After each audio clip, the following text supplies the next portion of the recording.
Caption Close Florence Court, Northern Ireland, AP. Farmer John Sheridan drives his mud-caked Land Rover up and down country lanes and roads, back and forth across the snaking border separating Northern Ireland and the Republic of Ireland. There's little sign he is crossing an international frontier.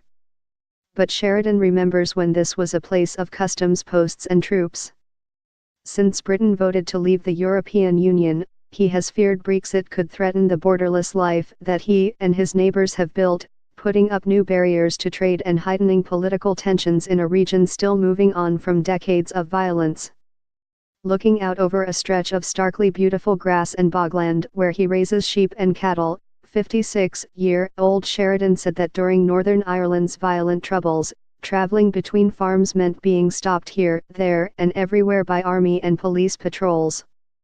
For about a mile and a half you went through semi-permanent checkpoints of British Army in the north here, Southern Irish Army in the south, he said. You were always conscious that you were in a war zone and you tried to be careful. Sometimes it was all right, and for other poor devils it wasn't.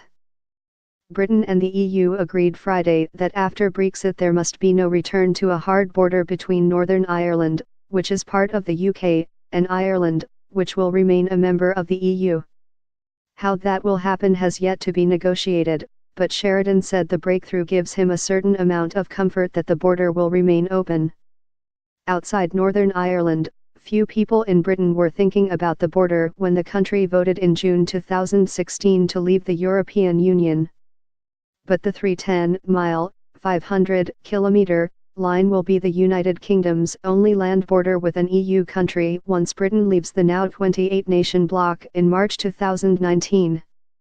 Concern has been mounting here since the referendum about whether Brexit will mean a return to customs duties, vehicle checks and other border apparatus. There has only been an international border in Ireland since 1921, after a war that saw mostly Catholic Ireland break free of Britain apart from 6 counties in the Protestant-majority north, which remained in the UK. The border severed areas that had long been intertwined. In the northwest Ireland village of Pettigo, it cut the town in half, one side of a small bridge was in Ireland, the other in the north. Resident Mona Flood, 80, can remember when a trip across town involved border checks, documents, and customs officials hunting for smuggled goods.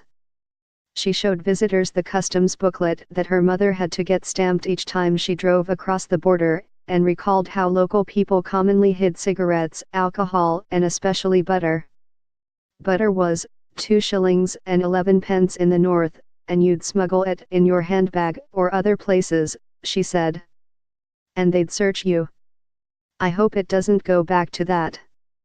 The border began to blur after the EU single market for goods, services and people was born in 1993, with both Britain and Ireland among its members.